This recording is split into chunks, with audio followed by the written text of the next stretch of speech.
You know that you are the creator of your own reality. You know how that is so. You know that you are a vibrational being in a vibrational universe, and that you are constantly emitting a signal whether you know it or not, and law of attraction is responding to it. So it's good for you to be aware of the signal that you're offering, which means you must be aware of your guidance system, which means you must be aware that there is another part of you that is reflecting the vibration also, which means that the vibration of you and the thought that you are offering is having a relationship with the vibration of the larger part of you and the thoughts that the larger part of you is having about the same thing in the same moment. That when you think a thought, the larger part of you has an opinion, an awareness, a perspective about the exact same thing, and your emotions tell you if there is any vibrational variance between the two. So when you hate someone and you feel that awful feeling of hate, that emotion is telling you that the source within you does not have the same opinion. And you say, that's just weird. Source within me must not have walked in my shoes, must not have read that letter, must not have heard those words. And we say, yeah, heard all of it, just took it differently, just continue to love anyway. Why would source continue to love when somebody doesn't deserve it? Because from the perspective of source, they always deserve love. And if you choose to not love someone, then you pinch yourself off. Didn't see that one coming. So when people do bad things, and I merely innocently observe the badness that they do, in my choosing to push against them, I cut myself off from source. And we say, the operative words are, you cut yourself off, because source is still there for you. Isn't it nice to know that you have guidance within you that lets you know at all times what your relationship is with that broader perspective? Do you know you have that broader perspective? Do you know it's available to you? You know that even though you're in these bodies, that larger part exists and is aware all the time, interested in this moment, in this powerful moment, where who you are and who you're letting yourself be have the potential of converging, but you hold the power of the convergence. Do you know that? So Abraham, does that mean that source can't love me enough to penetrate my hatred? That's what it means, because you have the free will to choose whatever it is you give your attention to. You get to think the thoughts you choose to think. There's no negative repercussion in the sense that there is no assertion. You didn't exactly learn that from your parents, did you? Seemed like there were negative repercussions when you disagreed with them sometimes. If they didn't like what you were doing, sometimes they tried to guide your behavior through their words or through their behavior or through withholding of things to you, a sort of punishment. If you don't do what I say, then this bad thing will be your experience. But there's nothing like that in your relationship with source, because source continues to love. And if you want to know how you know that, find a reason not to and feel the absence of your allowance of source within you.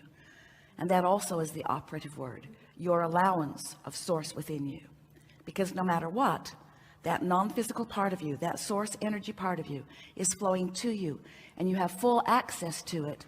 You just have to practice yourself vibrationally into aligning with it. Sometimes it's easy. Sometimes it's so easy to be in alignment with it. When you look around your world or up close at your space and you see something wonderful, it's easy for you to love, isn't it? You just observe a loving or a lovable thing and you love. And it feels so good that you would like to demand everyone to be just like that. If you would just behave, then I could be the loving being I was born to be. That's what you say to most people. Don't you know you're making me crazy? Don't you know you're making me mad? Don't you know you're upsetting me? Don't you know that if you would behave differently, I would feel better? And we say, yep, we all pretty much know that. You've said it often, but it isn't the way it works, is it? You have to decide that you want to feel good, and you have to want to feel good. Why would you want to feel good? Well, because you want to feel good. But if we were standing in your physical shoes, we would want to feel good because it would mean we are in vibrational harmony with broader perspective. And that not only feels good, it has many, many, many benefits. When you sync up with that broader perspective, you have access to the energy that creates worlds. You have access to impulses and ideas and inspiration. You have access to all of the things that you want. You have access to everything you've ever wanted. You have access to all that you've sifted and sorted to discover. I know I don't want that. I want that. And when you discover something that you want, it is held in a vibrational escrow for you. We call it your vortex. Some people are annoyed with the concept, but it's the way that it is. You've been synthesizing life, and you've been coming to personal conclusions, and you have created a vibrational version of you. A version of you that is happier. A vibration of you that holds many things that you want, who lives where you want to live and looks the way you want to look and lives with who you want to live with. In other words, there's a vibrational version of you that is intact, a vibrational version that always precedes the manifested version. So this gathering is about not only how to hook up with the vibrational version, which you have over many lifetimes, and especially during this one, carved out the specific details of what you want to live. Hooking up with that vibrational version of who you are, not just because you want to have those things and be those things and know those things that you've been looking for, not just because you want the answers to your questions or the solutions to your problems, but because only in that full alignment are you living the way you intended when you came forth into this physical body. You said, I'll go forth and I'll reach for more, and I'll line up with the more that I've discovered, and then I'll reach for more again, and then I'll line up with the more that I've discovered, and then I'll reach for more again.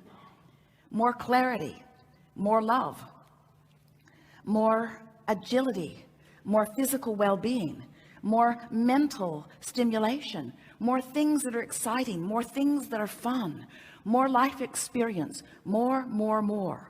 That's the mantra of this universe.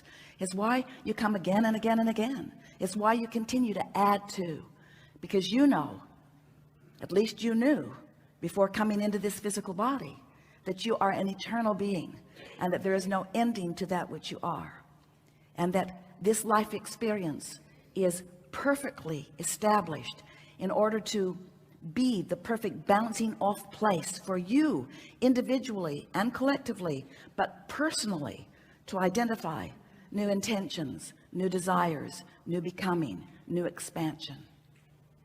So there's a basis of your beingness. We call it a triad of intentions of freedom and growth and joy. You are so free you can choose bondage. You are so free you can choose thoughts that pinch you off from your resources. You are so free that you can choose thoughts that are life-giving. You are free to choose. No one can think for you. No one can offer a thought for you. No one can vibrate for you, and no one can be your point of attraction. It's you. It's just you. You are so free that you can choose to feel however you want to feel in any moment. Freedom is the basis of your experience. Your quest is joy, because when you reach for moments in time where you feel that rapturous joy, that means you've discovered alignment with the whole of who you are. So that's the most important part for you consciously to be aware in this triad of intentions. If you let your quest be for joy, then you'll always, or most always, be in alignment with the broader part of you. And then, of course, the result of all of this is expansion. You don't have to reach for joy in order to have expansion, because life's going to show you contrast and you're going to continue to expand. But you do have to reach for joy in order to live the expansion that you've discovered. So if you feel negative emotion for any reason, no matter how justified you are, When you feel negative emotion, you're simply not allowing the expansion that you have arrived at vibrationally. And that is, in fact, you don't know it and you don't even want to believe it, but we're going to say it to you anyway. That's the reason that there is a diminishment of joy every single time.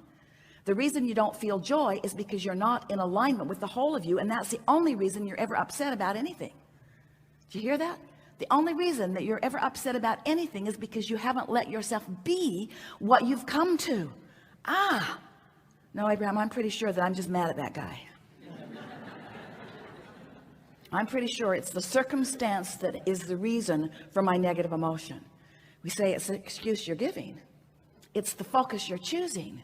But the reason you don't feel good is because you don't feel good. That's worth writing down. So I don't feel good because I don't feel good. I want my money back.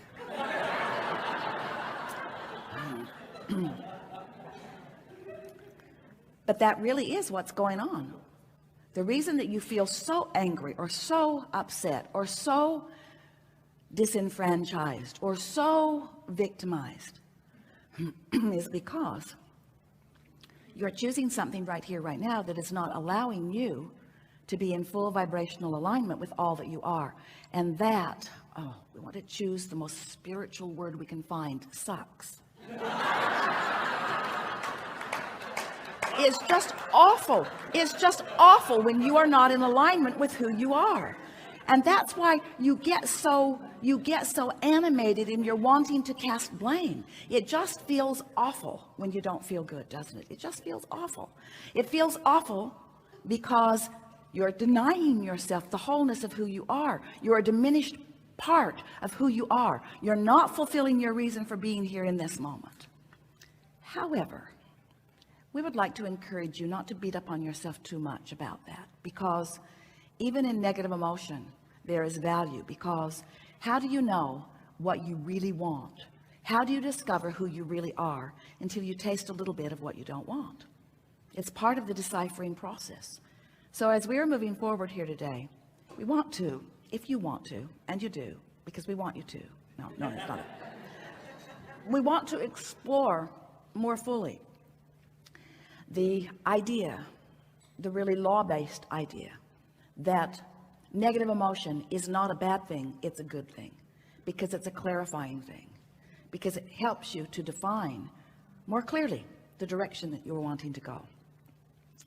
So we've told you everything that we know that matters to you. And now we are eager to chew with you on the nitty-gritty of what's up with you. It is our expectation that this will be a wonderful unfolding, and that together we will experience that expansion. But the best part of a gathering like this is that triad of intentions of freedom and growth and joy are all experienced fully. In other words, here we are free to discuss whatever we choose. Isn't that nice?